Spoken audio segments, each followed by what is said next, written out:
El mundo siempre te va a prometer felicidad. Por eso el propósito del maligno es debilitarnos. Porque cuando somos débiles somos más fáciles de atacar y de hacernos daño.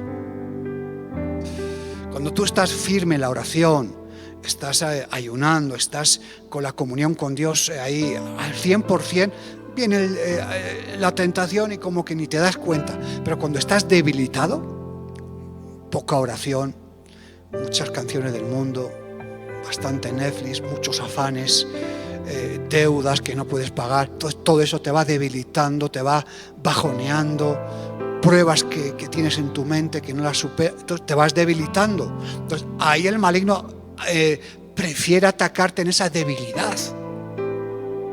Claro, porque ahí somos más vulnerables. Sansón representa a la iglesia, nos representa a ti y a mí. Sansón nació con un propósito bien definido. Tú y yo tenemos un propósito bien definido delante de Dios. Claramente, por lo menos algunos. Pero se desvió por los deseos de la carne. He visto también que las distracciones nos desvían de los propósitos de Dios. La iglesia es como un gigante sin rival. Cuando está llena del Espíritu Santo y andando en unidad, pues es algo que es imposible de parar. Por eso, para bloquearnos, ¿qué hace el maligno? Nos divide, nos hace andar en la carne. Al dividirnos empezamos a andarnos en la carne, cada uno con lo suyo. Y refiriéndose a la iglesia, Jesús dijo: mira, las puertas del infierno, las puertas del Hades no prevalecerán contra la iglesia. Y Sansón llevó las puertas de la ciudad sobre sus hombros hasta el monte, 60 kilómetros. Era un gigante sin rival. Nadie podía con él. Nadie. No había un rival que se podía ir con él. Humanamente nadie podía con él. No había un contrincante que podía pelear con él en lo natural. Era invencible. Pero en lo emocional y en lo espiritual era muy débil. Era muy débil. ¿Cuándo crece la iglesia? ¿Cuándo prevalece la iglesia? Yo veo que la iglesia crece cuando empieza a dar ejemplo. Cuando la iglesia empieza a dar ejemplo, o sea, tú y yo damos ejemplo del Evangelio, no con palabritas y sermones eruditos, no. Cuando damos ejemplo de verdad. Cuando andamos en amor, en unidad. Cuando el corazón, por ejemplo, está dividido, ahí perdemos mucha credibilidad. Por eso, cuando el maligno encuentra algo dentro de nuestro corazón, como encontró con Sansón, alguna semilla que él ha sembrado, algún pecado secreto empieza a atacarnos, a debilitarnos. ¿Qué tenía Sansón en la cabeza? Pelo, como todos, ¿no? Pero ¿cómo tenía el pelo? Tenía como largo, amén, eso es buena. Aparte pelo largo, ¿qué tenía? Trenzas, ¿cuántas? Ni 5 ni 6, eran 7. Vamos a ver qué representan esas 7 trenzas. Cuando viene el peluquero a cortarte, digo esto, no otra cosa, no estáis pensando mal. Hablo de la cabeza. Primero, ¿qué le quitó? Le quitó la consagración a los propósitos. Ya no estaba haciendo los propósitos de Dios. Sansón ya estaba sin fuerzas y ya no podía resistir. Había perdido ese propósito como juez, sino ya se desvió porque Dalila ahí fue usada y lo desvió de los propósitos de Dios. ¿Cuánta gente he visto que tiene propósito de servir a Dios y no lo hace? Se desvían. Sí, amo al Señor, sí, no sé qué, sí, no sé cuántos. Entonces, ¿por qué no le sirves? Si tanto amas a Dios, ¿por qué sirves al mundo? ¿Por qué te sirves del mundo? Yo no te entiendo, ¿no? Si amas a Dios como dices que amas, que lo dudo mucho además, estarías sirviendo a Dios. Digo yo, ¿no? Porque si no, ¿dónde está el chiste aquí? Entonces, su mente de Sansón estaba ya en otra. Se olvidó de los planes de Dios. Dice que Jesús vino a buscar y a salvar a los que se habían perdido. Y luego dice que vino a destruir las obras del maligno. Yo pensé que Jesús había venido para hacerme feliz, para darme plata, para darme salvación. Eso es otra cosa. Por eso, si tú y yo hacemos amistad con el enemigo, pues tarde o temprano eso nos va a debilitar las fuerzas. Segunda trenza o guadeja que le cortó Dalila. Ya no discernía, ya le quitó el discernimiento, y le cogió y lo tiró al suelo. Ya no podía distinguir las cosas de Dios, las cosas de la carne, las cosas de su corazón. Ya no podía distinguirlas. Ya la luz que estaba en él se llenó de tinieblas. Ya no podía diferenciar. Y la posibilidad de autoengañarnos, repite, la posibilidad de autoengañarnos está ahí siempre. No que te engañen, sino que tu corazón te engañe. Tu corazón es muy propenso de autoengañarse. Es muy fácil, además. Estar susceptible al engaño. ¿Cómo estás, hermana? Muy bien, el Señor me bendice. Y por dentro estás destrozada. No, Dios, no veo que me bendices. No, es que no veo nada. Podemos pensar que somos muy espirituales y estamos siendo engañados. ¿Cómo podemos evitar ser autoengañados? Ya no que no te engañe un predicador, un falso maestro, un falso apóstol, un falso pastor, una falsa doctrina, que esto estamos viendo que es así, pero es más fácil que tu corazón te engañe. ¿Y cómo lo puedo evitar? Primero, tengo que saber, Señor, ¿estoy obedeciendo la palabra de Dios o me estoy excusando mi comportamiento? ¿Estoy obedeciendo la palabra de Dios? No, el Señor sabe, no. Estás autoengañando, tu corazón te está... Dos, ¿tienes una actitud enseñable o te crees mejor que otros? A ver, a que a veces te crees que lo sabes todo, ¿no? Yo ya lo sé, yo llevo tiempo, ya el Señor sabe que yo sé todo eso, y te crees mejor que igual otro que no lleva más tiempo que tú. Ahí tu corazón es vulnerable al engaño. Y tres, tienes la carita de santo, de santa, y estás todo el día buscando tus derechos. El espíritu del sindicalista. Siempre, a mí me parece, yo creo, el sindicato. El sindicalista ahí siempre. Cuidado, porque el corazón es muy, muy potente para engañarnos. Y enseguida entra un poquito de altivez, ese orgullo religioso. Es que yo he escuchado en Facebook, pastor, que esto es así, no es como usted ha dicho. Mira, hijito, ya somos grandecitos para eso. Yo no sabía que el Facebook y el YouTube era Dios. Tienes que ir a la Biblia, tienes que ubicarte un poco más, porque hablas pero no haces. Dices lo que hay que hacer, pero no te ve hacerlo a ti. Eso es religiosidad. A mí me gusta verlo cómo lo haces, porque ahí yo me animo a hacerlo también. Cuando tú lo haces, yo me animo.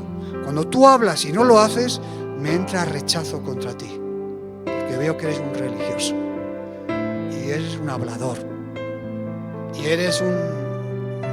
Ahí lo dejamos. Amén. Muy bien. 3. La tercera que le cortó, la santidad. Ya no tenía una línea lo que eran las obras de la carne y lo que era de Dios. Y por eso dice, sin santidad ¿Nadie? No, es que yo conozco a Dios y andas como Sansón. Usted no conoce a Dios. Usted es un hablador. Un hablador. Y habla muy bonito. Pero a mí los habladores es que no me gustan. Porque el que mucho habla, mucho hierra. Es mejor ponerlo en práctica y avanzamos. Lo pones en práctica y avanzamos. Porque si hablas tanto, veo que haces tan poquito y eso no me está gustando nada. 4. Cuarta que le vino en la peluquera. Sansón ya tenía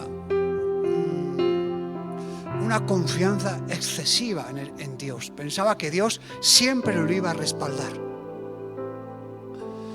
Y luego se confiaba en sus fuerzas.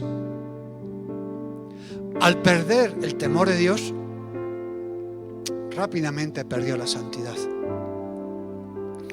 2 Corintios 12:9, Pablo, que él podía ir de sobrado, pero no iba de sobrado. Y él se daba cuenta, a ver si voy a ir de sobrado, de sabelotodo, de fariseo, a ver si voy a ir que lo sé todo. Entonces el Señor le llamó la atención para que no me enaltezca sobremanera, dice, me ha dicho y me ha puesto un aguijón. Y encima he orado 1, he orado 2, he orado 3, 0. Y me ha dicho, bástate mi gracia, porque mi poder se va a perfeccionar en esas debilidades.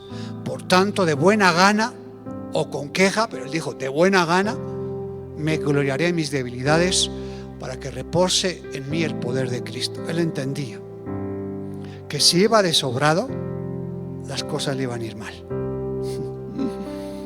Cuando uno va de sabelotodo, de sobrado, las cosas te van a ir mal. Te van a ir mal. 5. La peluquera empezó a cortar el espíritu de, ya no quería sacrificarse, ya no quería en esa renuncia. La sal del cristiano es el espíritu de sacrificio, inspirado por el amor de Dios. ¿Qué pasa? Cuando uno lleva tiempo en el Evangelio dice, yo llevo tiempo, llevo años. ¿Y la tentación cuál es? Relajarte. Como yo ya me sé, me puedo relajar. Yo ya me relajo, llevo años, soy pastor, soy diácono, soy diaconisa, soy ujier, soy copastor. Llevo años en la iglesia. Entonces, en vez de meterte más en las cosas de Dios, te vas relajando. Y que hagan otros. Y tú, venga. Entonces, el celo de las cosas de Dios se va perdiendo. Y ya empiezas a andar como ya sacando el pecho encima, ¿no? Como si fueras, que llevo tanto tiempo. Pues yo creo, la Biblia mía, escucho, el mayor que se haga, el menor. O sea, la tendencia es eso. Y eso lo estoy viendo mucho. Entonces te vas relajando. Te vas relajando. La autosuficiencia va creciendo. Y empiezas a hablar muy bonito y a hacer muy poquito. Entonces tu caída está cerca. Y el celo por las cosas de Dios para abajo, a relajarte, a no coger la cruz. Eso de negarte, eso era al principio, ya no. Entonces, 6. ¿Qué le pasó a Sansón? Perdió el dominio propio. Ya no podía dominarse. No pudo dominarse. Es como los atletas. Un atleta no se puede descuidar ni por un momento. Como está ahí, tiene que hacer sus comidas, tiene que comer fibra, tiene que comer esto, tiene que entrenar horas y horas y horas, porque ¿sabes? Si deja de entrenarse, poco a poco se va a relajar y le van a superar todos. Entonces, el precio de la libertad es la vigilancia. Entonces dejas de vigilarte, te vas relajando Y claro, empiezas a relajarte primero con la lengua, con los pensamientos, empiezas a conformarte y capricho por aquí, capricho por allá, excusa por aquí, excusa por allá. Y claro, como llevas tiempo, nadie te puede decir nada. Si le digo al hermano, se va de la iglesia. Pues no sé, hermano, habrá que decirte las cosas. Y 7 y último, Dalila le cortó la conciencia. Ya no tenía una conciencia pura. Lo desconectó. La conciencia es un sistema de alarma. El Espíritu Santo es como la conciencia. Y cuando estás haciendo algo indebido, o hablando cosas indebidas, o pensando cosas indebidas, si es que tienes al Espíritu Santo, porque puedes tener religiosidad, que eso es otra cosa. Si es que tienes al Espíritu Santo, que puede ser que no lo tengas. Si lo tienes de verdad y tienes una conciencia, eso es como una alarma. Cuando hay algo que estás haciendo mal, es una alarma. Pum. Empieza a avisarte ahí en la conciencia. Pum, pum, pum, pum. Si lo desconectas, lo vas desconectando porque no te interesa que te llame la atención, porque, oye, ya eres mayorcito, ya yo sé lo que hago, yo ya sé. Entonces desconectas, vienen los problemas y poco a poco el campeón había caído. Dalila lo conquistó. La caída de Sansón fue lentamente. Estuvo 20 años como juez, o sea, tardó años, no que fue de la noche a la mañana. Una prostituta, otra chica, otra del campamento, otra por allá, otra por acá, hasta que ya Dalila dijo, vamos a buscar una estrategia para este hombre. Empezó a desobedecer a los papás, luego a jugar con las cosas de Dios, a no tomarlas en serio, y poco a poco vamos cómo caemos y cómo nos dormimos, cómo nos descuidamos y cómo el precipicio estaba tan cerca que no se dio cuenta. ¡Sansón! Algunos se ha despertado, ¿no? Los filisteos. Ay, me levantaré como la próxima, como la anterior vez. Este hilo. Me levanto y aquí estoy. Y cuando se levantó y se vio calvo como una bola de billar y vio, voy a romper esta, dijo, se vio sin fuerzas y ya no pudo. Lo primero que le arrancaron los filisteos fueron los ojos. De ahí le venía, de ahí los ojos. Te estoy chequeando. Ahí chequeaba a las mujeres. Entonces los filisteos lo primero que le arrancaron los ojos. Ahora verás. Ahora vas a ver tu propio corazón.